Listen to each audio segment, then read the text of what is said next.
Coríntios, né? Que é acerca da armadura de Deus. Eu quero ser muito fiel a esse texto. Por favor, abra comigo a sua Bíblia em Efésios capítulo 6, a partir do versículo 10. E aí depois você volta um pouquinho, 1 Coríntios 10, 4.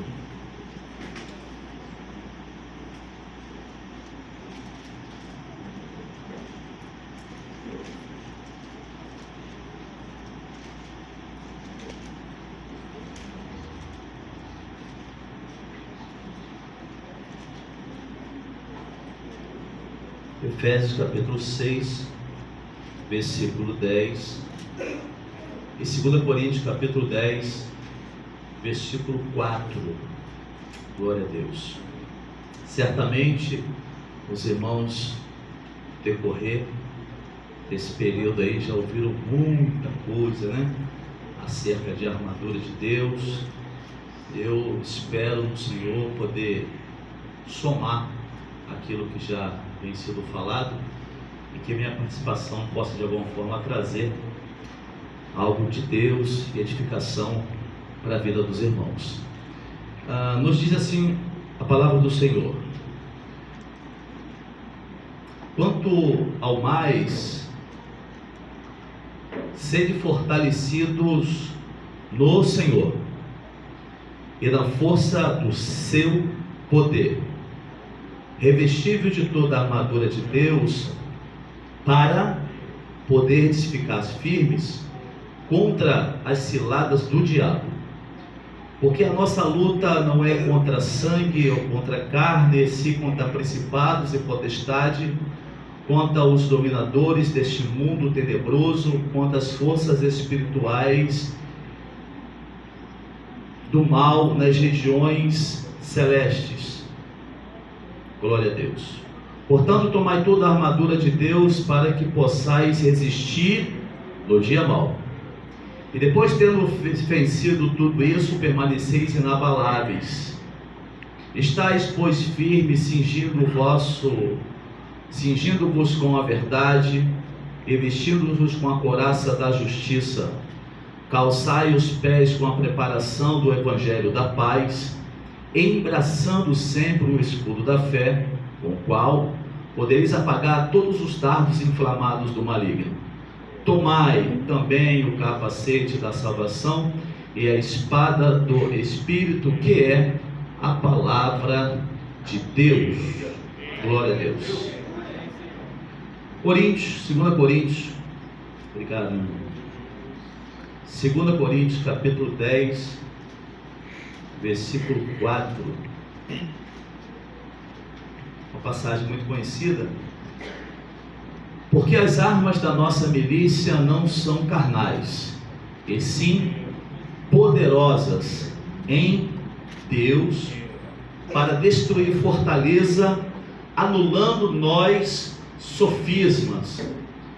Porque as armas da nossa milícia, Paulo está escrevendo agora a Coríntios, as armas da nossa milícia não são carnais, não procedem de habilidades humanas, não procedem de poderio humanos, mas são poderosas em Deus para destruir fortaleza, anulando nós sofismas. Sofisma é uma expressão filosófica que fala de uma linha de pensamento enganosa que tem como objetivo, tendo aparência de verdade, conduzir alguém ao erro. Isso é sofisma.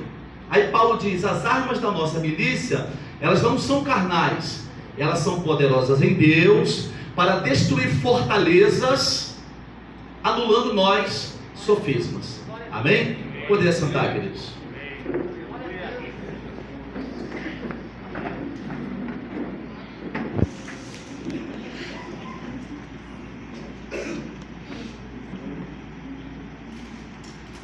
O apóstolo Paulo, ele inspirado pelo Espírito Santo, claro, mas também não se pode negar, baseado também em grande inteligência que tinha o apóstolo Paulo, O apóstolo Paulo, ele constantemente, ele faz uso da realidade que ele vivia para trazer uma mensagem para a igreja e para quem ouvia.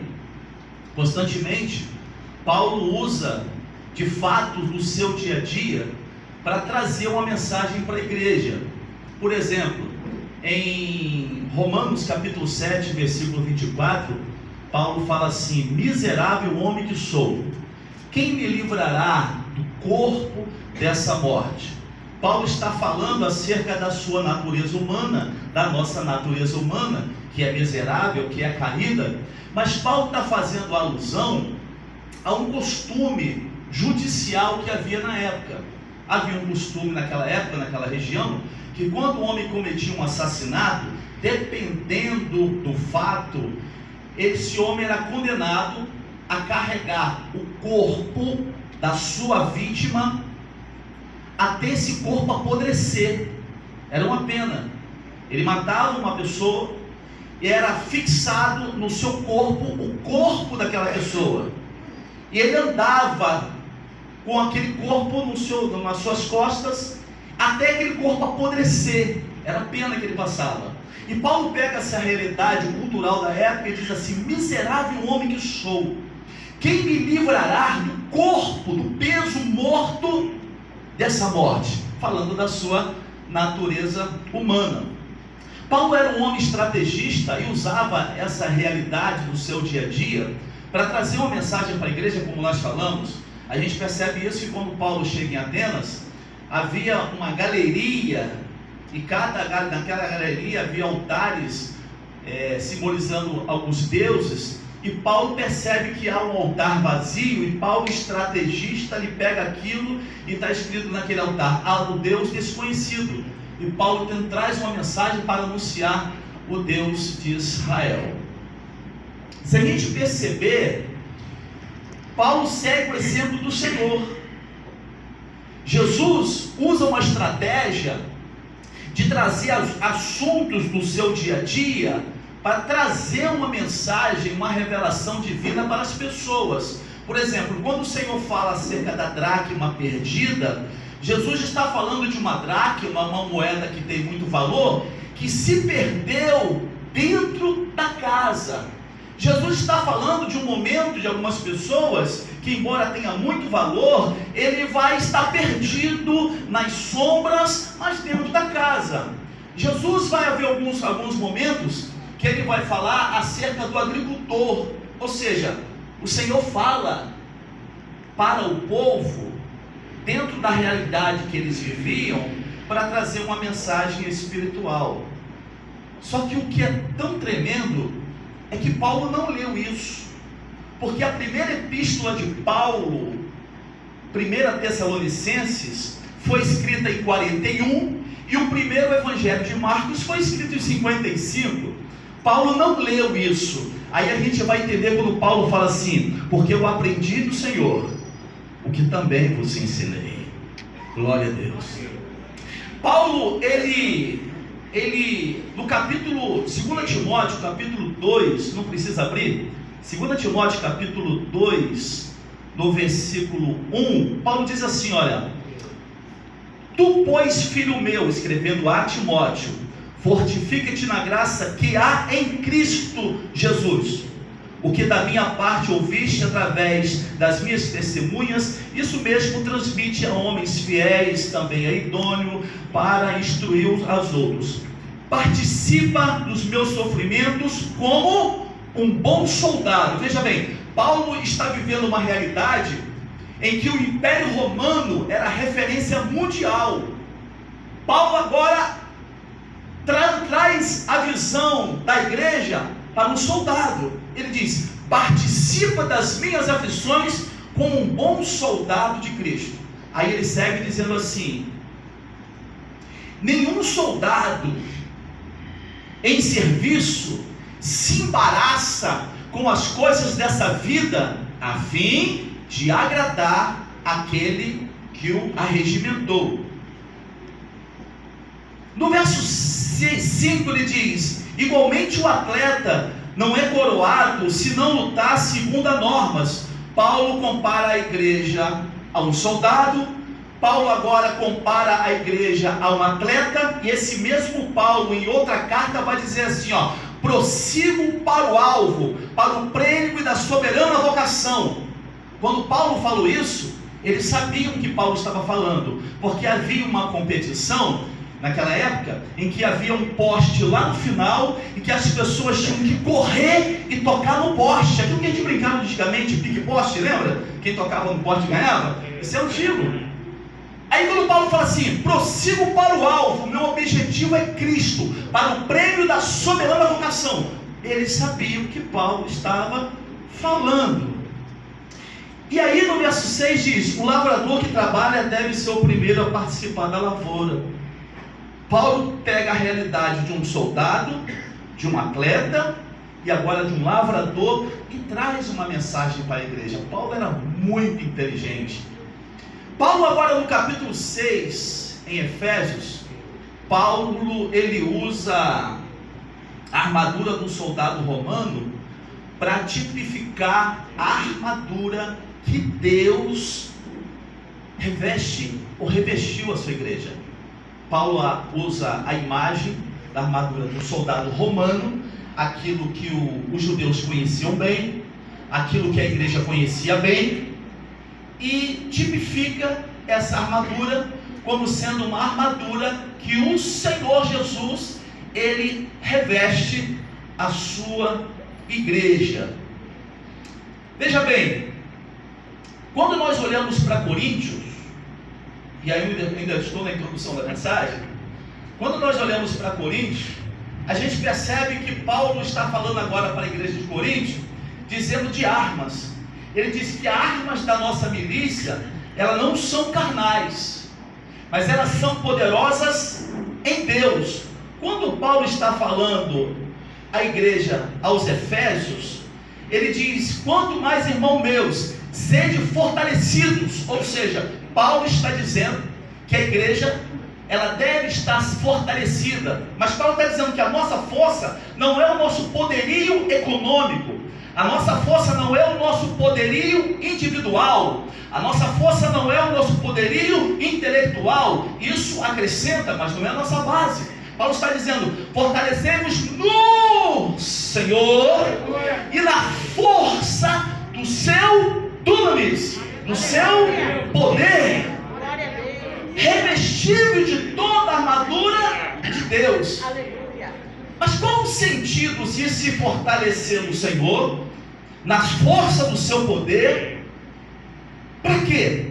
Para que vocês possais anular toda a cilada do diabo. Paulo, quando compara a igreja a um soldado, Paulo está dizendo que esta igreja, ela constantemente vive em batalhas. Não é verdade? Constantemente ela vive em batalha. E aí, o Senhor,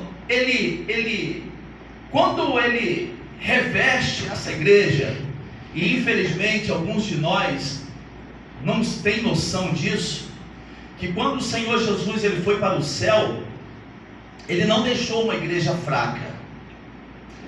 Quando o Senhor Jesus foi para o céu, ele não deixou um grupo de coitadinhos. Quando o Senhor foi para o céu, ele não deixou aqui uma igreja desguarnecida. Ele deixou uma igreja armada até os dentes e poderosas em Deus. Aleluia. Eu quero nessa noite falar sobre algumas armas que o Senhor entregou para a igreja, né? A primeira arma que o Senhor entregou para a igreja é a arma da sua palavra. A palavra de Deus. A palavra de Deus é uma arma poderosíssima. Você sabe por que a estatística diz, e é lamentável isso, que 95% das pessoas que têm uma Bíblia em casa nunca leu ela toda?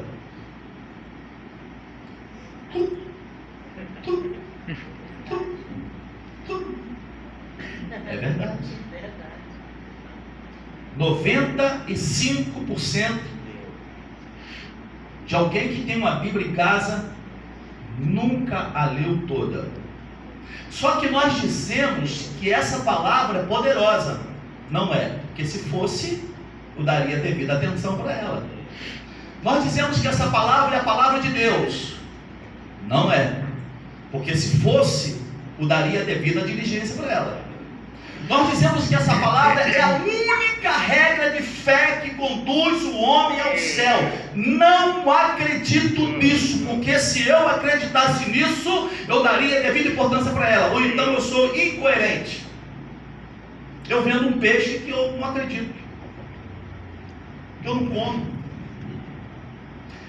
Por que Satanás tanto batalha, luta, para nós não debruçarmos, e além de debruçarmos, vivermos esse livro, porque ele sabe que a palavra de Deus é uma arma poderosíssima para destruir a fortaleza do diabo, anulando todo engano teológico, toda mentira teológica.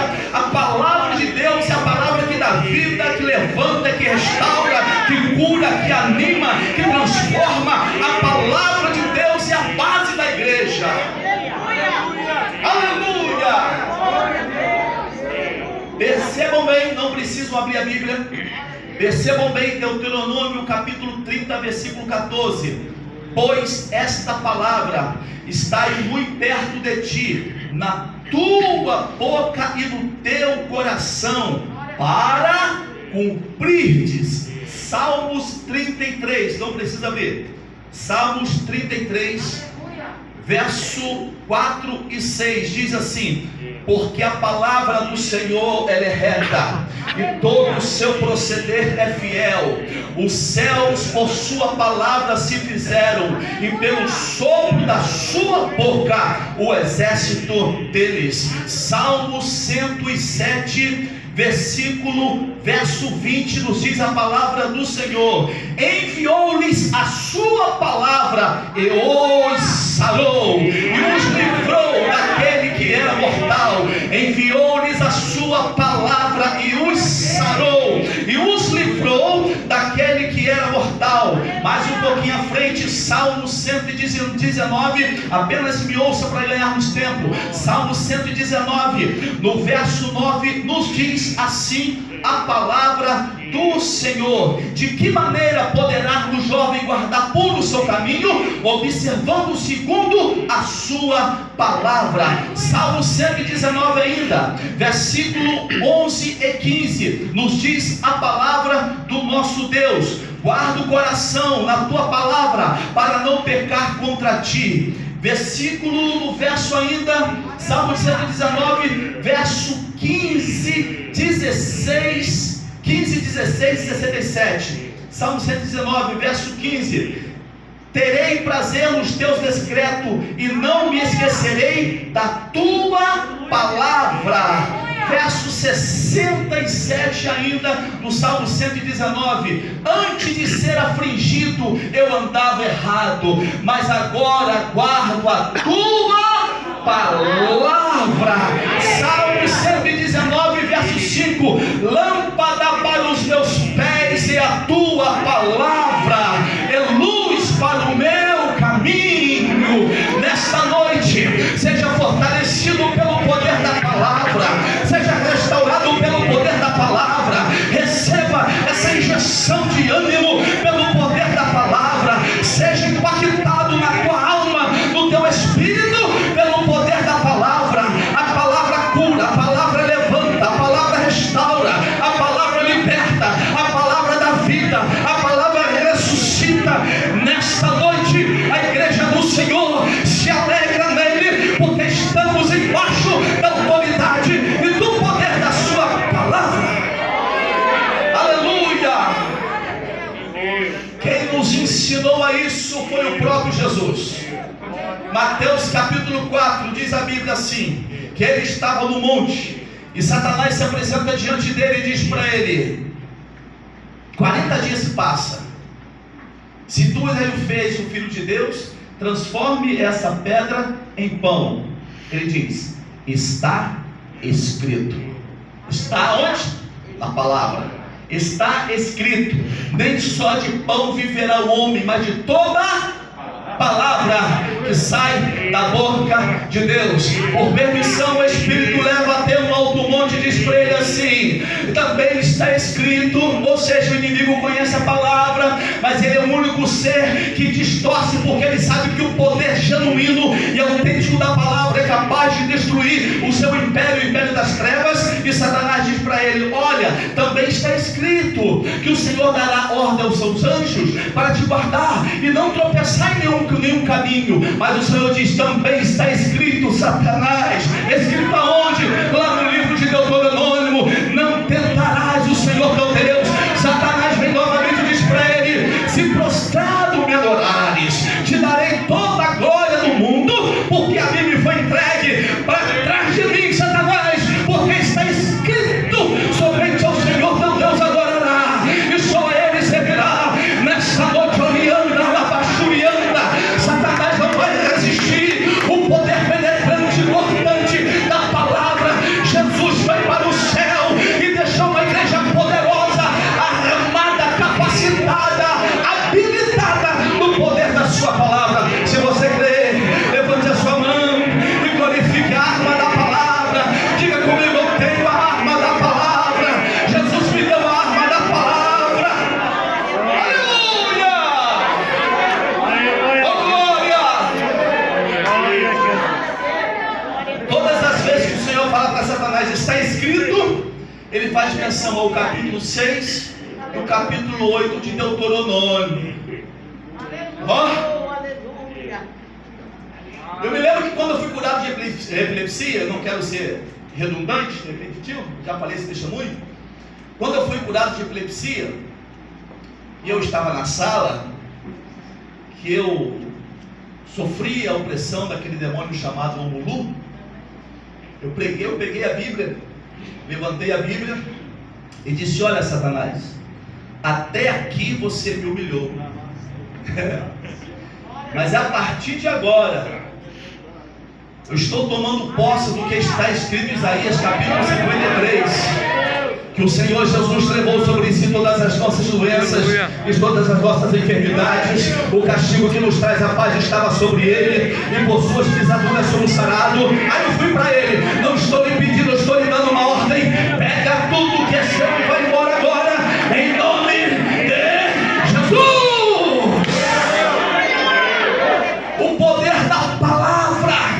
Satanás não resiste o poder da palavra. É por isso que ele luta tanto para você ficar agarrado nessa maldição de rede social. Você perde tempos do seu dia, e tempo que você poderia estar debruçado na palavra, se alimentando na palavra, sendo restaurado na palavra, vivendo o sobrenatural de Deus, mergulhado na palavra. Eu já contei aqui para os irmãos aquela situação da Guardete lá, da maternidade Fernanda Magalhães, que ela era viciada, né? E eu deixava uma Bíblia na gaveta do setor dela, e eu estrategicamente deixei ela num setor que ela poderia ler. Eu era o chefe dela, eu falei: pode ler, quem sabe sou eu, pode ler. E eu deixava a Bíblia lá porque na época eu não tinha celular. Hoje em dia ia ser fácil, você ficar num setor sozinho, ia ficar no celular. Na época não, você lia alguma coisa, você estava no setor sozinho, você lia uma revista, alguma coisa. E eu deixei a Bíblia lá, propositalmente para ela ler. E eu passava e perguntava para ela: você leu a Bíblia? Não, li não. De novo: você leu a Bíblia? Não li. Várias vezes a mesma resposta: não li. E uma vez, incomodado com aquela rejeição dela com relação à palavra, eu perguntei: por que você resiste tanto em ler a Bíblia? Ela disse para mim assim: porque eu sei que se eu ler esse livro, eu vou encontrar o meu pecado aí nesse livro. Eu não quero saber disso. Será que é por isso que Satanás luta tanto para a gente não ler a Bíblia? Será que Satanás quer nos manter embaraçados, né? Paulo diz que aquele soldado que milita, ele não se embaraça com as coisas desse mundo, a fim de agradar aquele que o arregimentou. Porque Satanás sabe que a palavra, ela esmiuça a pedra. A palavra, ela é uma espada que ela divide, que ela é apta para discernir pensamentos e intenções do coração do homem e penetra até a divisão da alma e do espírito. Onde é a divisão da alma e do espírito? A lógica humana não alcança. A palavra alcança. A palavra alcança áreas da nossa vida que ninguém sonda, ninguém conhece. Mas a palavra, como uma espada, ela entra lá e ela trata e ela cura.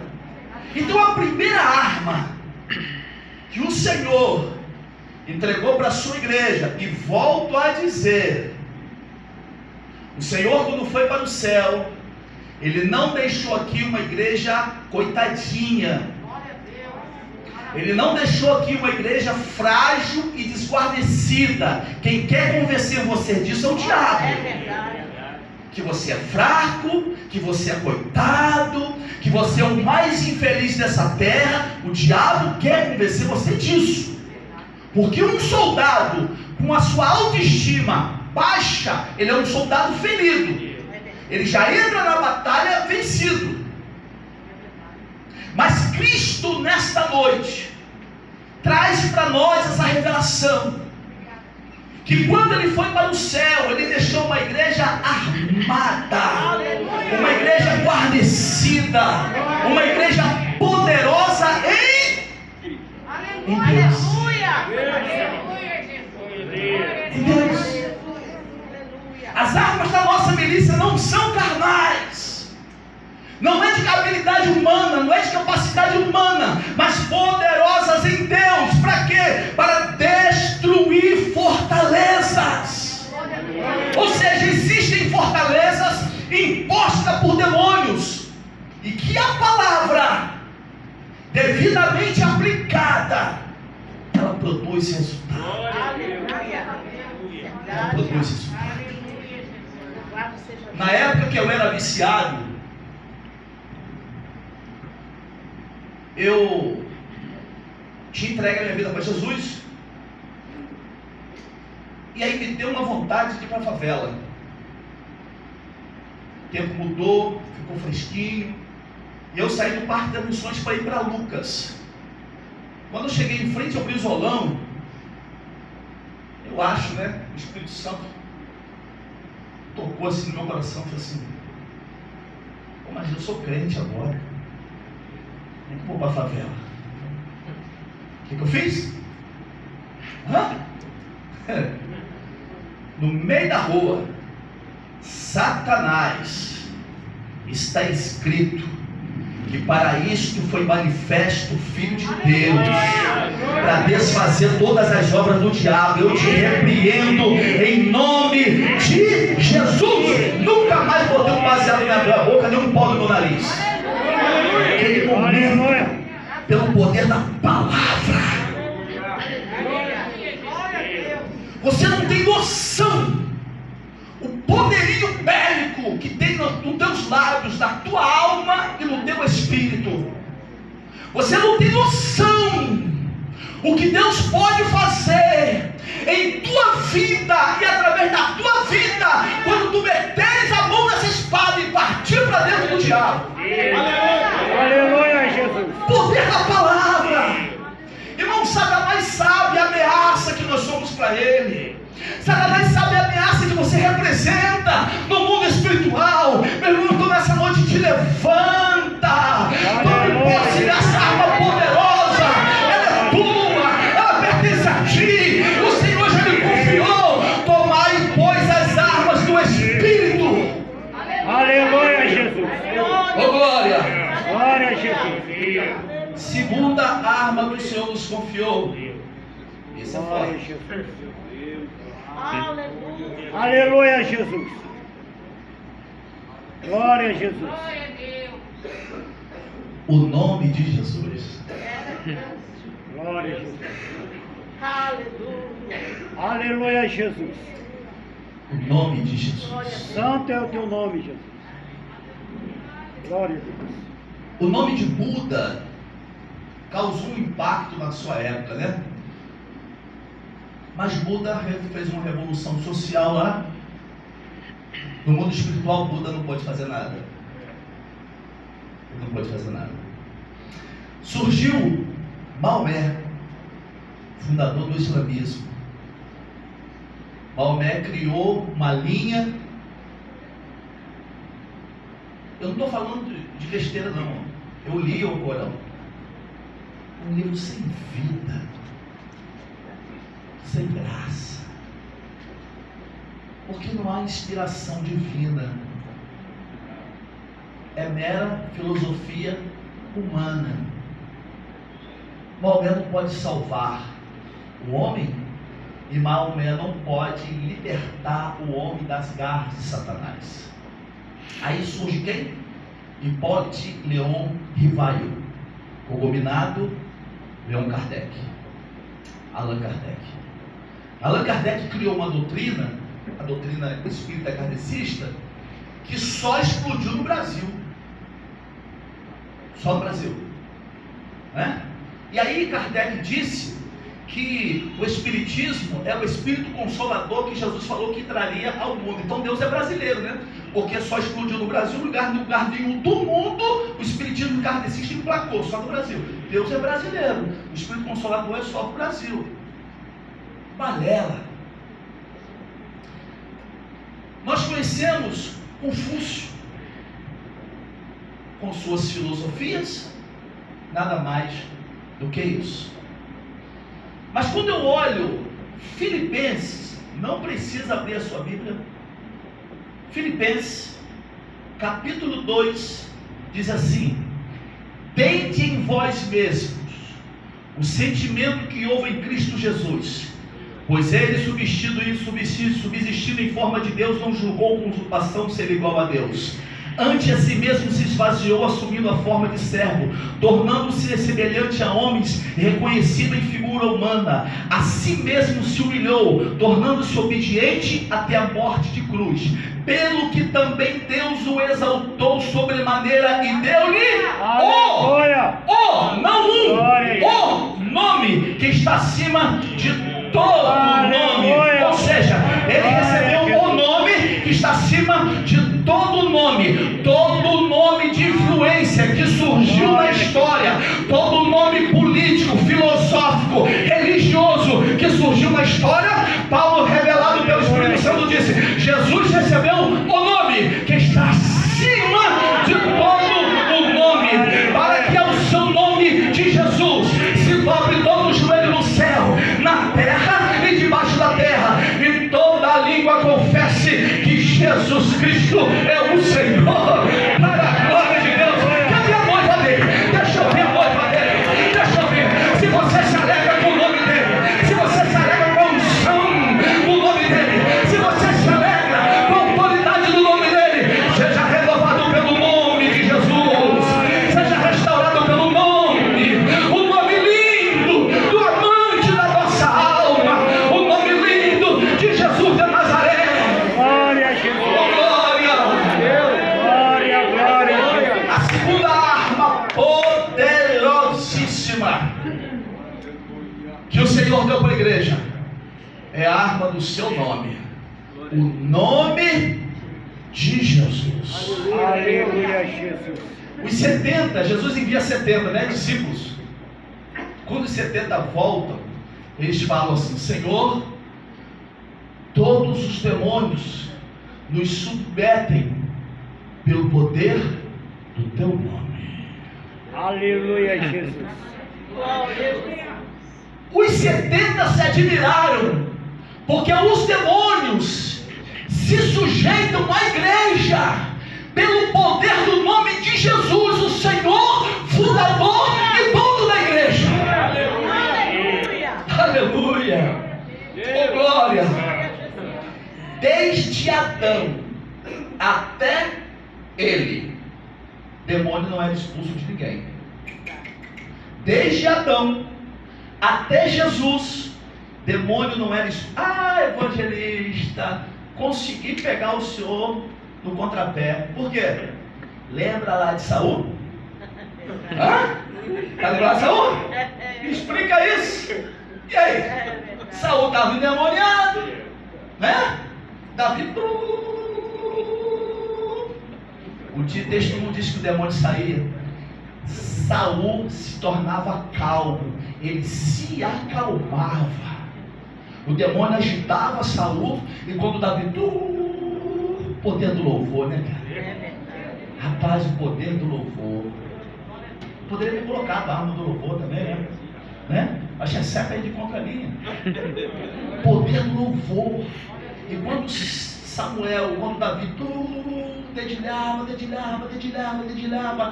o coração de Saul se acalmava, mas o demônio não saía. De Adão até Jesus, o demônio não era expulso. E quando chega no Senhor, ele diz para a sua igreja assim, ide por todo mundo, pregai o meu evangelho a toda criatura. Quem crê e for batizado será salvo, quem não crê será condenado. Estes sinais hão de acompanhar os que crê. Em meu nome, em meu nome, expulsarão demônios, falarão outras línguas, pegarão serpentes e colocarão a mão sobre os enfermos, e eles serão curados. A partir de hoje, tu vai colocar isso em prática, tu vai orar pelos enfermos, e no nome de Jesus, manda a enfermidade embora, assim como a epilepsia foi embora dos moleques. Vai ter que respeitar a autoridade do nome de Jesus que está sobre a sua vida. Eita glória! Glória a Jesus. Aleluia, aleluia, aleluia, aleluia. Ó, capítulo 16 de Atos. Paulo chega numa cidade e havia uma festa da deusa Diana. E a deusa Diana levava muito dinheiro para aquela cidade. Por quê? As pessoas vinham de fora. Era a deusa dos Efésios, Diana. E as pessoas vinham de fora para aquela festa daquela cidade. Então, a idolatria à deusa Diana gerava lucro para a cidade. Aí chega o crente lá, acabar com o negócio. Aí Paulo vem andando, e tinha uma moça lá que tinha um espírito de adivinhação. Ela tinha 12 senhores, irmãos. 12. Cada um tinha um plantão que tirava lucro dela. A moça não comia, não vivia. Ela tinha um espírito de adivinhação. Exemplo, olho fechado. Aí vem um cara. Qual o nome da minha mulher? Aí o espírito, qual delas?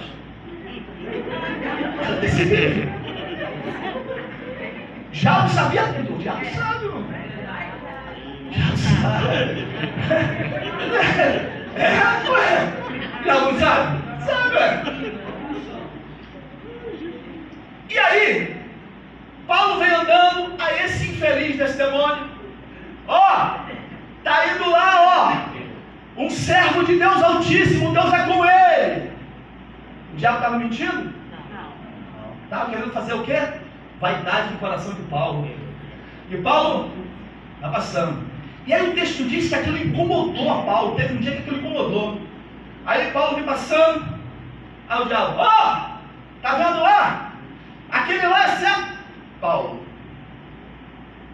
em nome de Jesus. Aleluia!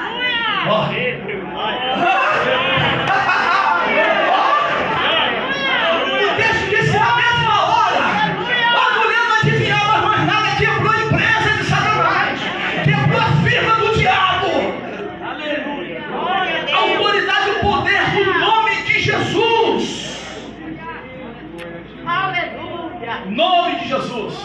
Aleluia, É Jesus. uma arma poderosíssima que o Senhor entregou à igreja. Glória a Jesus. Terceira arma que o Senhor entregou para a igreja. Ele entregou a sua palavra. Ele entregou a autoridade no seu nome. E entregou uma arma poderosíssima, a autoridade do seu próprio sangue. E a gente vai ver isso de forma profética quando a gente olha lá no livro do Êxodo. Israel está preso em cativeiro por 430 anos e havia uma cultura dos egípcios que as casas, os umbraus da casa, né, elas eram feitas com nomes de divindades pagãs. Israel estava ali 430 anos, quase a idade do tempo de vida do Brasil. Então o povo hebreu assimilou muito daquelas culturas pagãs. E aí o primeiro passo para se libertar o povo de Deus, o Senhor dá uma ordem para Arão: mata um cordeiro, o cordeiro imaculado, e pega o sangue do cordeiro e unja o umbral da porta, porque meia-noite o anjo da morte vai passar. E quando o anjo da morte passar, onde tiver sangue de cordeiro, ele não entra. E se não tiver sangue de cordeiro, o anjo da morte vai entrar. E diz a Bíblia que meia-noite o anjo da morte sai, e quando ele chega diante de uma casa, ele olha o umbral, não tem sangue de cordeiro. O anjo da morte entra e mata todo mundo. A palavra profética se cumpriu.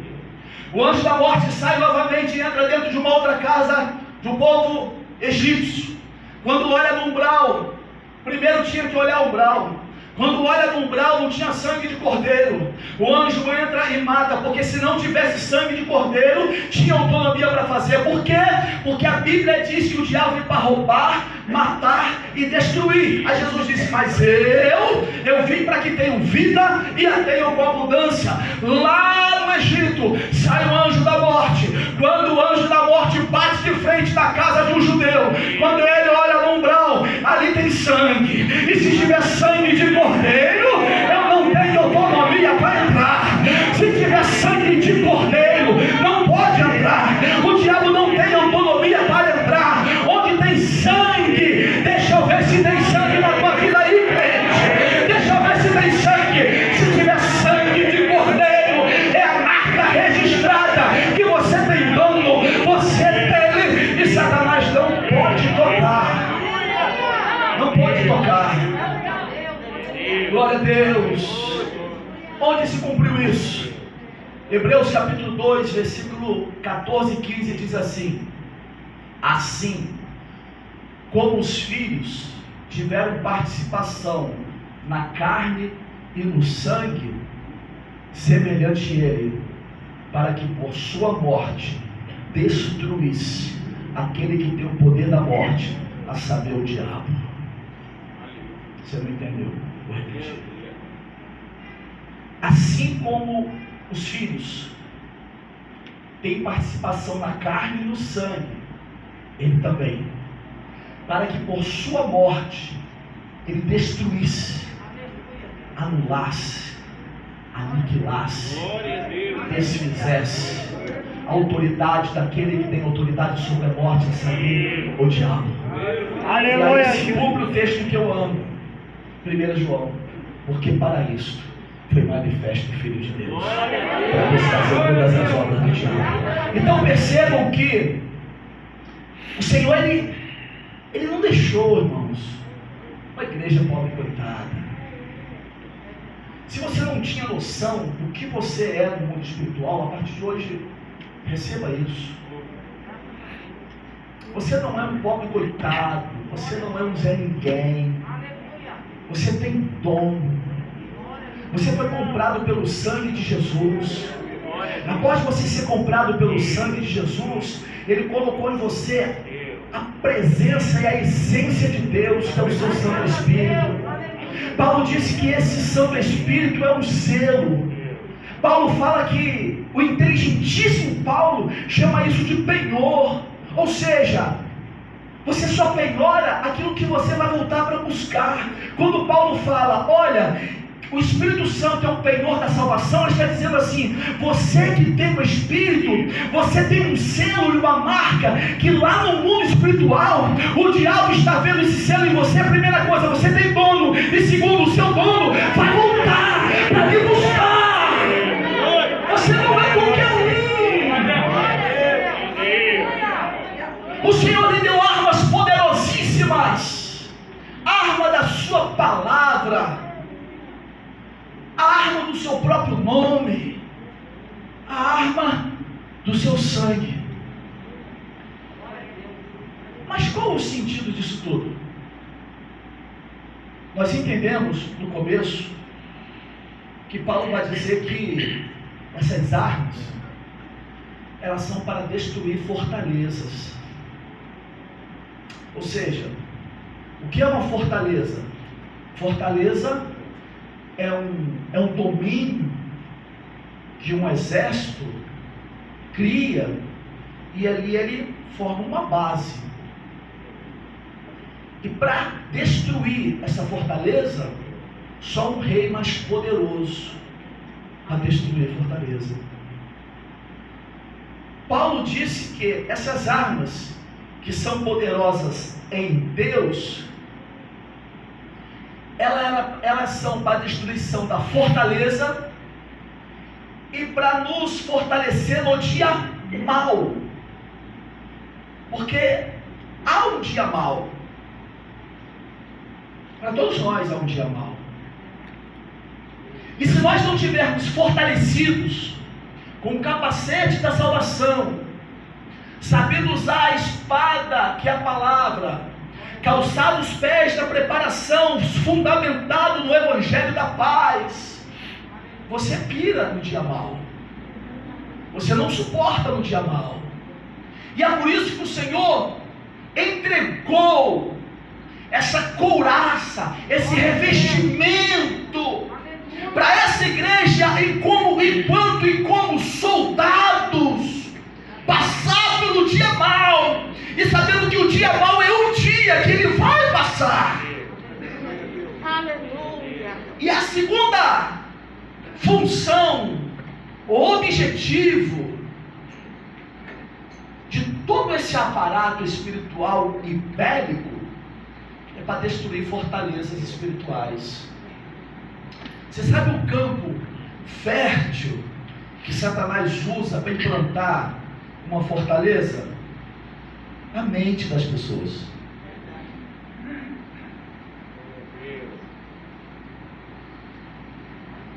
A nossa mente é um campo poderosíssimo para Satanás implantar fortalezas. O Senhor fala para Caim assim, ó, o pecado jaz à tua porta. Está pensando, tá? Estou vendo o que tu está pensando. O pecado está aí, ó. Cabe a ti dominar. Aonde? Ou onde? Aqui. Porque senão, o teu desejo será para ele. Uma vez estabelecida uma fortaleza na nossa mente, e se ela não for combatida na mente, ela desce para o coração. Descer para o coração fala de criar prazer naquilo, satisfação naquilo, apego naquilo. E após essa fortaleza tomar conta da nossa mente e tomar o nosso coração, aí, meu, é muito complicado. Por isso o Senhor fala para Caim, pecado jaz à tua porta. Aí aquilo que a gente conhece sempre ouve, ó, pensamentos produzem ações. Ações geram hábitos. Ou seja, hábito é o que eu faço constantemente. Então, pensamentos, penso muito, alimentei esse tipo de pensamento, habilitei uma fortaleza. Esses pensamentos vão gerar ações. Desceu para o coração, essa ação me deu prazer. Uma vez me dado prazer, vai gerar hábitos. Os meus hábitos formam o meu caráter, quem eu sou. Então o que eu sou, de bom ou de ruim, nasce no meu pensamento. Então se eu não destruir essa fortaleza no meu pensamento, mudar a minha forma de pensar, ou mudar a forma do pensamento que o diabo quer que você pense, pensamentos produzem ações. Ações contínuas e constantes geram hábitos. Os nossos hábitos definem quem somos. E os nossos hábitos definem nosso caráter, formam o nosso destino. Então percebe que Satanás sabe disso. Antes da psicologia descobrir isso, Satanás já sabia. Aristóteles disse assim, a virtude moral é uma consequência do hábito. Nos tornamos o que fazemos repetidas vezes. Aristóteles. A virtude moral é consequência de hábitos. O que fazemos repetidamente é o que nós somos. Então eu posso ter toda a habilidade de usar a espada, né? Eu reconhecer o poder do nome,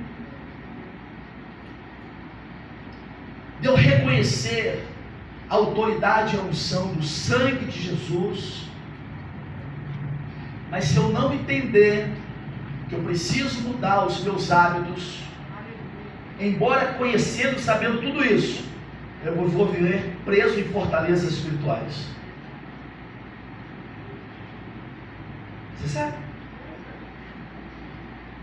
Eu reconheço o poder da palavra. Eu reconheço a autoridade do nome de Jesus.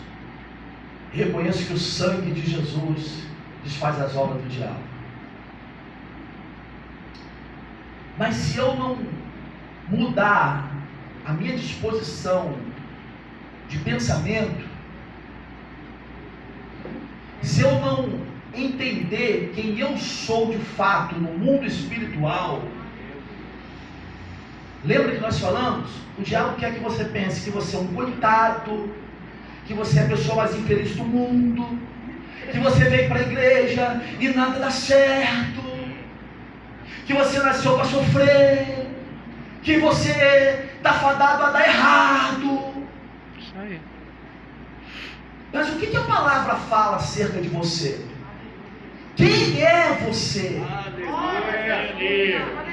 E aí quando eu entendo quem eu sou, eu começo a alimentar esse meu pensamento com quem a palavra diz que eu sou. Eu começo a alimentar a minha alma, que é sede das minhas emoções, com aquilo que a palavra diz que eu sou. Sou pequeno, sou miserável, sou pecador, mas sou filho, sou herdeiro, sou templo de Deus, sou gerado de novo. Eu nasci para dar certo. Você nasceu para dar certo, meu irmão. Mas o diabo quer implantar uma fortaleza na nossa mente, e a gente compra a ideia. E aí a gente fica o que é limitado. Eu não sou digno, né? Eu não vou orar porque vou procurar um pastor para orar. Eu não vou botar a mão para expulsar porque você realmente não é nada. Fortalecei-vos em Deus. Aleluia. A fortaleza está em Deus. A unção está em Deus. O poderio da arma está em Deus. Se você pegar um violão, é de Jorge o nome? De Jorge. Se você pegar um violão de Jorge é top. e você deixar ele ali, ou dá para mim tocar, para eu tocar. Aí,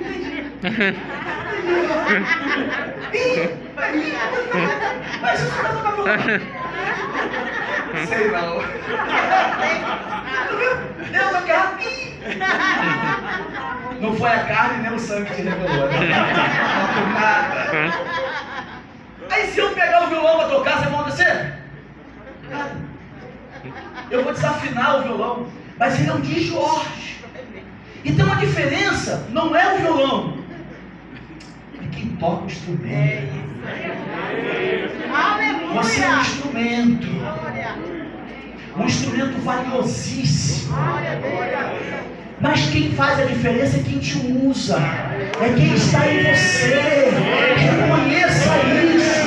Você é templo de Deus, habitação de Deus, morada de Deus, com toda imperfeição, com toda limitação, com toda esquisitice, com toda fragilidade. Você é dele, a marca dele está em você, o seu lugar está em você, e ele conta com você para fazer a diferença.